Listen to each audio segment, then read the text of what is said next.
On écoute et on attend religieusement qu'un papillon passe.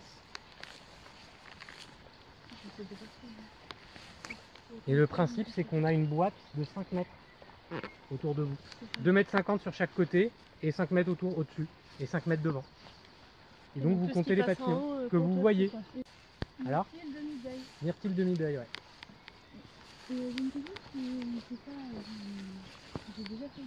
Tu peux utiliser le filet pour capturer, pour valider une bestiole. Tu captures ta bestiole, tu la fous dans un pot, tu la mets dans ta poche en attendant, et puis après tu la détermineras. Et tu peux faire une estimation, tu penses que c'est à peu près les mêmes que tu as vu. Mais faut quand même aller jusqu'à l'espèce dans les terres. Le mieux, c'est quand même d'aller jusqu'à l'espèce. Quand tu peux pas, bah, vaut mieux mettre pierreries de papillon blanc plutôt que rien mettre. Ouais, c'est ça, ok. Mais voilà. Le transect, il est forcément linéaire. Non, tu peux avoir des coudes, il n'y a pas de problème. Bah, là, on va faire un peu plus. Ouais. Maintenant, ce qui compte, le plus important, c'est que tu le parcours à chaque fois à peu près dans le même temps. Que tu fasses systématiquement le même passage. En fait, ce qui compte, c'est que ce soit le plus standardisé possible. Okay. Pour faire le cercle sur ce site-là, par exemple, est-ce qu'il faut faire un seul transect ou on fait plusieurs transects? En fait, un transect, tu vas le faire généralement dans un milieu. C'est-à-dire que si tu changes de milieu, c'est qu'il va falloir que tu fasses un deuxième transect. Ok. Et là, il est passé devant moi, donc il va falloir que je fasse gaffe à pas le remonter. Ouais. Ok.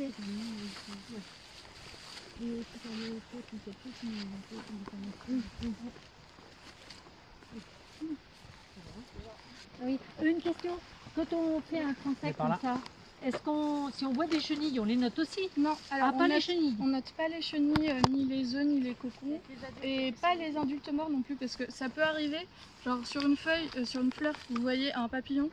En fait, c'est une tomise qui l'a chopé. Souvent, il est à l'envers. Hein. Il est à l'envers, oui. Mais du coup, on peut être tenté de le compter, mais non, faut pas compter les individus. Regardez là. Maintenant, avec le travail qu'on a fait récemment avec l'IBMS, donc l'European Butterfly Monitoring Scheme, venez voir, je vous montre. Approchez-vous, mettez-vous autour. Vous pouvez donc utiliser l'application Butterfly Count.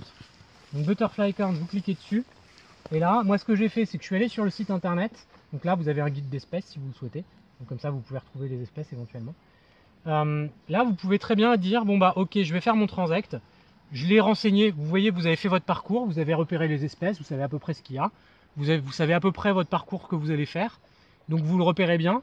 Et en fait, après, sur votre PC, vous allez sur le site et vous allez pouvoir avoir la carte satellite, enfin les photos satellites. Et comme ça, vous notez votre parcours précis.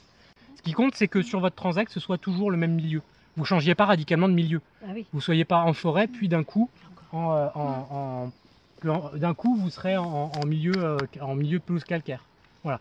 Donc vous pouvez faire 1 à 10 transects sur un même site. Et là, vous allez pouvoir ajouter les espèces. Et là, bah, on a vu quoi? On a vu le demi-deuil, donc Melanargia galatea, tac. Et donc là, je peux soit supprimer l'espèce en glissant, soit renseigner les effectifs. Et donc là, je peux dire espèce, ok, adulte, comptage, combien j'en ai vu sur mon trajet? 3. Voilà. Je peux rajouter une photo de l'espèce si je veux aussi. Donc ça, c'est pratique, mine de rien. Comme ça, derrière, après, on peut se faire taper sur les doigts parce qu'on sait trompé. Sur certaines espèces, genre les Pyrgus, donc c'est les Pyrgus, les petites Hespéries grises qui font un petit peu un échiquier. Là, franchement, joignez des photos du dessus et du dessous, vraiment. Donc je rajoute une espèce, bah, par exemple, je sais pas, on a vu quoi d'autre? On a vu la sylvaine.